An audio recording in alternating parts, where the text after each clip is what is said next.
5 फरवरी 1922 या 27 मार्च 1922 या 15 फरवरी 1922 कब हुआ था? तो चोरी चोरा जो कांड हो जाता है वो आपका हो जाता है, देखिए यहाँ पे 5 फरवरी लिखा हुआ है, ठीक है, तो 5 फरवरी ना होकर 4 फरवरी 1922 ये आपका राइट आंसर हो जाता है।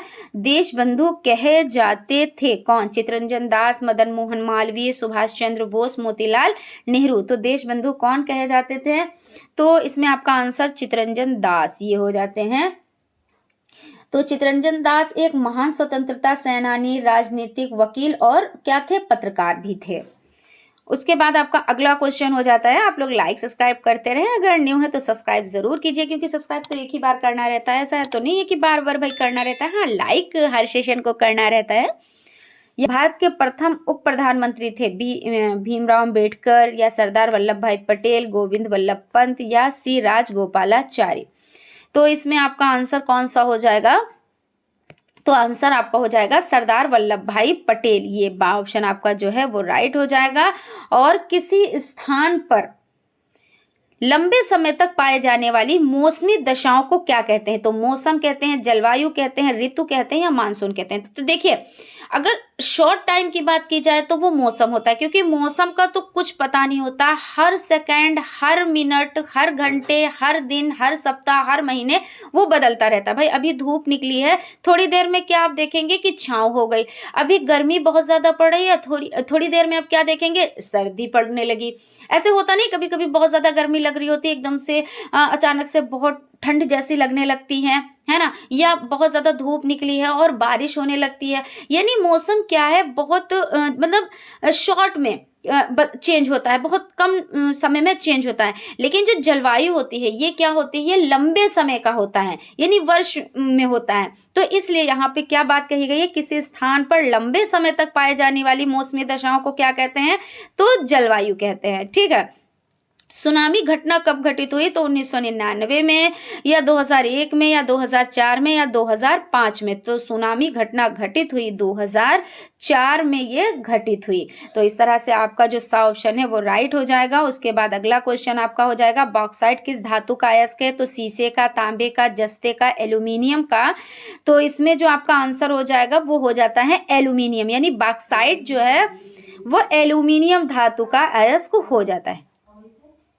चलते हैं अगले क्वेश्चन की तरफ। कोलार की खानों का संबंध किस धातु के उत्पादन से संबंधित है? तो सोना, कोयला, लोहा, तांबा।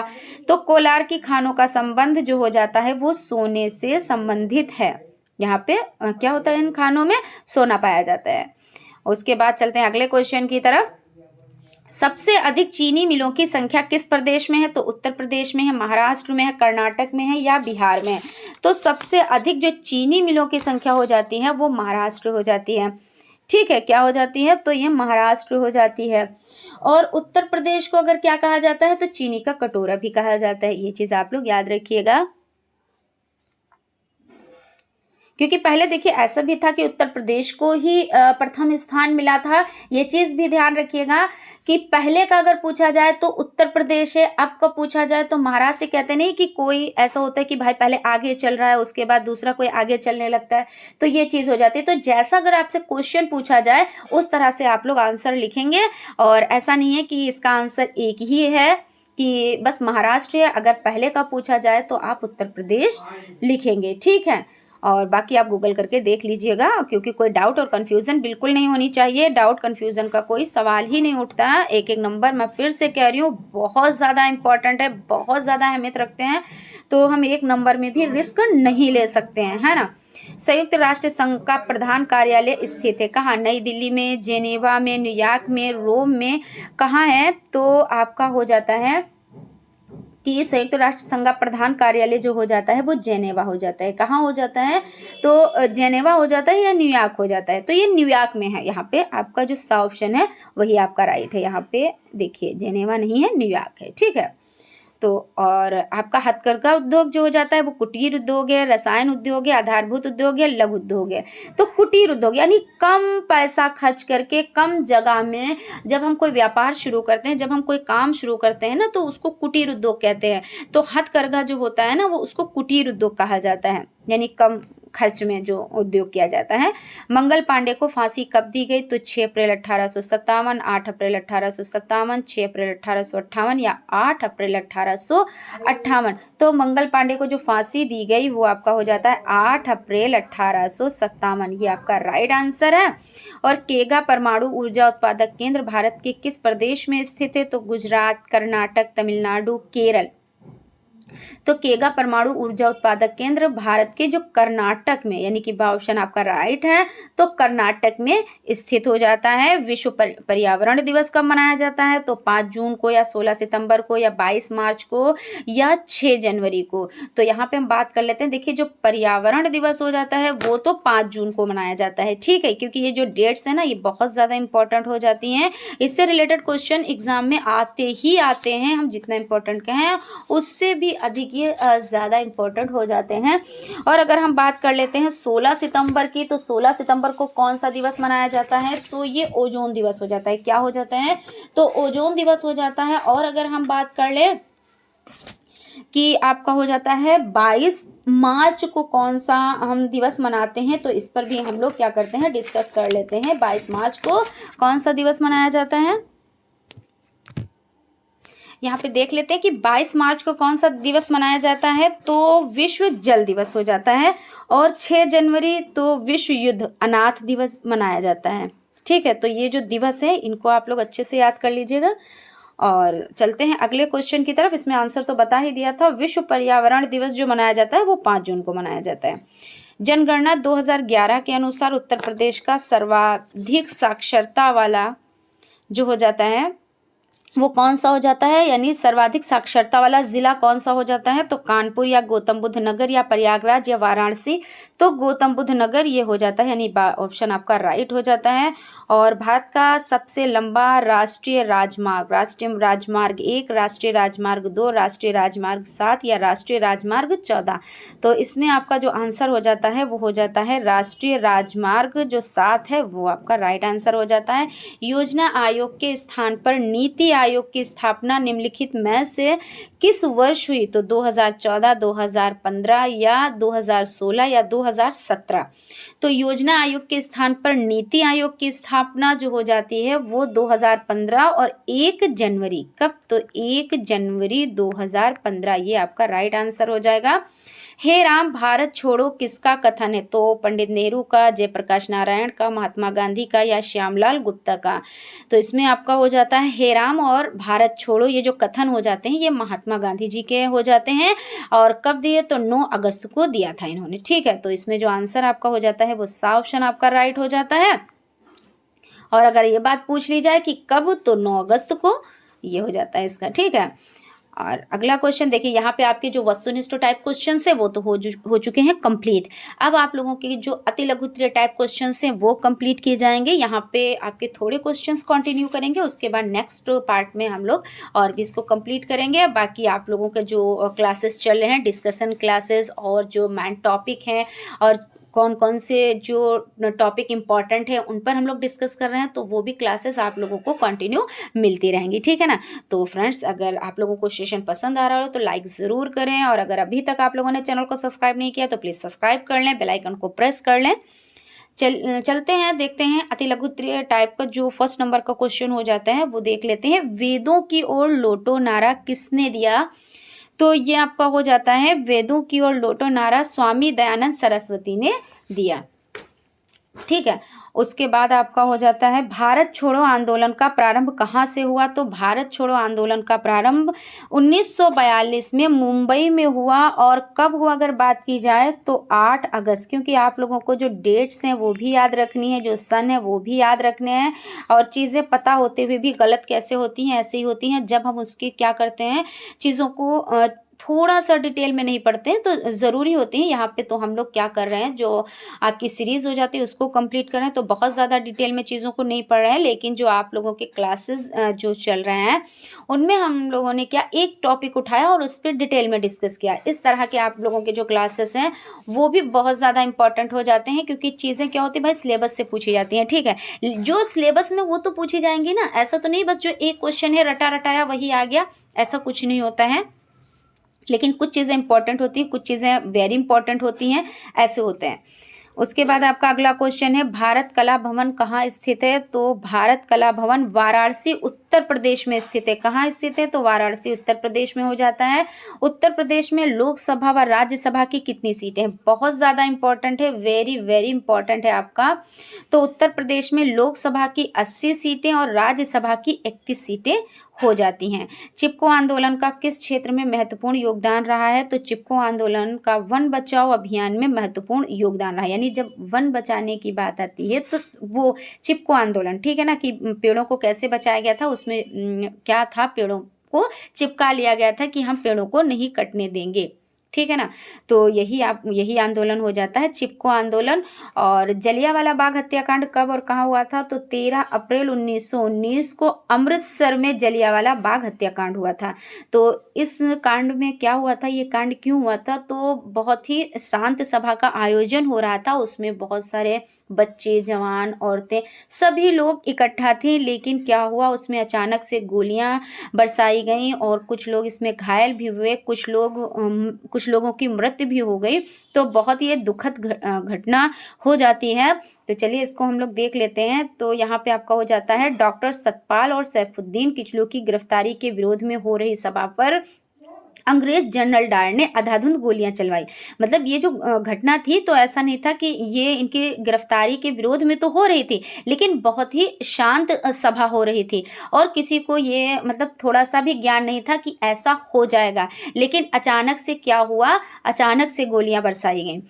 और यहाँ पे देख लेते हैं, जलियांवाला बाग हत्याकांड के विरोध में महात्मा गांधी ने केसरे हिंद की उपाधि और जमुना लाल बजाज ने राय बहादुर एवं रविंद्रनाथ टैगोर ने सर की उपाधि वापस लौटा दी थी। देखिए बहुत ज़्यादा इंपॉर्टेंट क्वेश्चन है ये, आपके 3 क्वेश्चंस तो बहुत ही ज़्यादा इंपॉर्टेंट है।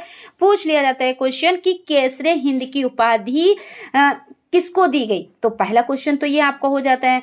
तो पता होना चाहिए कि महात्मा गांधी जी को। ऐसे भी पूछ लिया जाता है कि महात्मा गांधी को कौन सी उपाधि दी गई? भाई केसरे हिंद की। जमनालाल बजाज ने कौन सी उपाधि त्याग दी? तो इस ऐसे भी क्वेश्चन पूछ लिया जाता है। तो यानी यहाँ पे बहुत सारे, ये इतने से क्वेश्चंस में आपके बहुत सारे क्वेश्चंस हो जाते हैं, ठीक है ना। तो यहाँ पे आपका हो जाएगा, जलियांवाला बाग हत्याकांड के विरोध में महात्मा गांधी जी ने किसकी? तो केसरे हिंद की उपाधि, और जमनालाल बजाज ने राय बहादुर और रविन्द्रनाथ टैगोर ने सर की उपाधि को लौटा दिया था। और 1857 ईस्वी की क्रांति कहाँ से प्रारंभ हुई थी? तो 1857 की क्रांति 10 मई 1857 को मेरठ से प्रारंभ हुई थी। क्योंकि देखिए ये डेट नहीं थी, डेट जो है दूसरी थी, लेकिन क्या था, इतने अत्याचार ही हो रहे थे, लोग बहुत ज़्यादा सहन कर रहे थे, चीज़ें ना चाहते हुए भी चीज़ें हो रही, क्योंकि किसी को ये चीज़ें तो नहीं पसंद होती ना कि उसके साथ कुछ गलत हो, लेकिन गलत हो रहा था। आम जनता को बहुत ज़्यादा परेशानियों का सामना उठाना पड़ रहा था। अपने ही देश में लोग आए और वहाँ पे क्या, लोगों के साथ मतलब हमारे ही घर में हमारे ही साथ अत्याचार, वो वाली बात तो चल रही थी। तो क्या था भाई, डेट तो नहीं देखेंगे ना कि वो डेट आएगी तभी हम अपने जो चीज़ें हैं उसका बदला लेंगे, ऐसा तो नहीं है ना। तो क्या था कि डेट से पहले ही क्रांति की जो ज्वाला थी वो भड़क उठी। क्यों? क्योंकि लोगों के साथ अत्याचार किए जा रहे थे। तो लेकिन वो बात अलग की है कि जो ये थी क्रांति, तो इसमें हार का सामना करना पड़ा। क्यों? क्योंकि देखिए कोई भी काम हम करते हैं बिना योजना के अनुसार अगर हम करते हैं तो हमको क्या, विफलता मिलती है, यानी हम उसमें सफल नहीं हो पाते। लेकिन जब हम योजना बना के कोई काम करते हैं ना, तब हमको उसमें सफलता मिलती है। लेकिन जब अत्याचार ज़्यादा हो रहे थे तो योजना का तो कोई सवाल ही नहीं उठता था कि हाँ हमें कोई योजना बनानी है और हमें एक स्टेप बाय स्टेप वर्क करना है। तो यही सब चीज़ें हो जाती हैं। लेकिन यहाँ से क्या था, क्रांति शुरू हो गई थी। तो आप लोग याद रखिएगा डेट की 1857 ईस्वी की क्रांति 10 मई 1857 को मेरठ से प्रारंभ हुई थी। और अगर स्टार्टिंग डेट पूछा जाए तो वो अलग होगा, और जैसे कि कब से निश्चित की गई थी तो वो डेट अलग हो जाएगी, और कब हो गई थी वो डेट अलग हो जाएगी। रामकृष्ण मिशन की स्थापना किसने की थी? तो स्वामी विवेकानंद जी ने की थी। और कब की थी, अगर डेट की बात आ जाए तो 1 मई 1897 को, ठीक है, 1 मई 1897 को।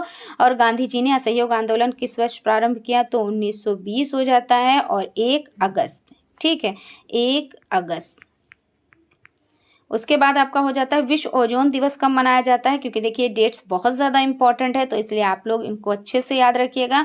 विश्व ओजोन दिवस जो हो जाता है वो 16 सितंबर को। और आलू उत्पादन में उत्तर प्रदेश का कौन सा स्थान है, तो आलू उत्पादन में उत्तर प्रदेश का पहला स्थान हो जाता है। सूचना का अधिकार भारत में किस वर्ष लागू किया गया, तो आपका हो जाता है 15 जून 2005 को। भारत में पवन ऊर्जा के उत्पादन में कौन सा भारत का राज्य अग्रणी है, तो तमिलनाडु हो जाता है। और लिंगानुपात से क्या तात्पर्य, तो लिंगानुपात यानी 1000 पर यह आंका जाता है कि कितने पुरुष हैं और कितनी स्त्रियां हैं, 1000 पे आंका जाता है ना। तो आप लोग इसको इस तरह से समझ सकते हैं कि किसी क्षेत्र विशेष में पुरुष एवं स्त्री की संख्या के अनुपात को क्या कहा जाता है, तो लिंगानुपात कहा जाता है। दादा भाई नौरोजी कौन थे, तो दादा भाई नौरोजी उग्रवादी दल के नेता थे। और इसमें अगर थोड़ी सी बात की जाए तो इन्हें भारत का वयोवृद्ध पुरुष भी कहा जाता था। ये क्वेश्चन पूछ लिया जाता है कि वयोवृद्ध जो है नेता या वयोवृद्ध पुरुष किसे कहा जाता है, तो दादा भाई नौरोजी को। दादा भाई नौरोजी, यहाँ पे ये क्वेश्चन आपका हो जाता है। और दादा भाई नौरोजी कौन थे, तो उग्रवादी दल के नेता थे। गोपाल कृष्ण गोखले का जन्म कब और कहाँ हुआ था, तो गोपाल कृष्ण गोखले का जन्म 9 मई 1866 ईस्वी को महाराष्ट्र के एक निर्धन परिवार में हुआ था। और 1905 ईस्वी में इन्होंने भारत सेवक समाज नामक संस्था की स्थापना की थी। 1915 ईस्वी में इनकी मृत्यु हो गई थी। अगर मृत्यु की डेट पूछी जाए तो 1915 में, ठीक है ना।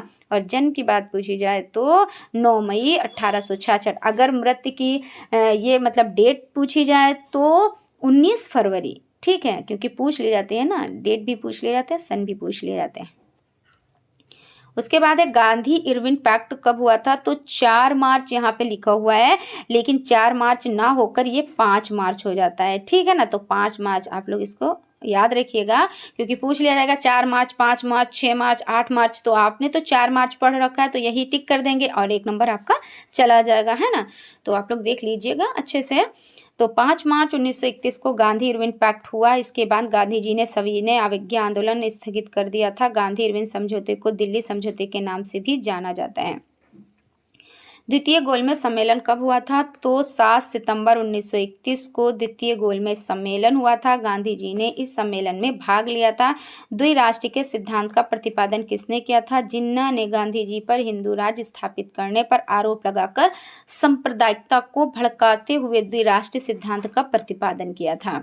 और अगले क्वेश्चन पर चलते हैं। महात्मा गांधी को राष्ट्रपिता क्यों कहा जाता है, तो भारत के वर्तमान स्वरूप की परिकल्पना, उनकी आधारभूत वैचारिकता, संरचना, निर्माण पद्धति, दिशा निर्धारण सभी कुछ महात्मा गांधी के कारण संभव हुआ था।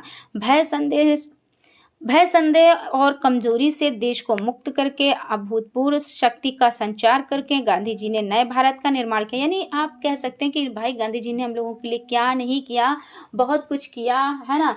तो वही सब चीज़ें आपको क्या करनी है, लिखनी है, ठीक है ना।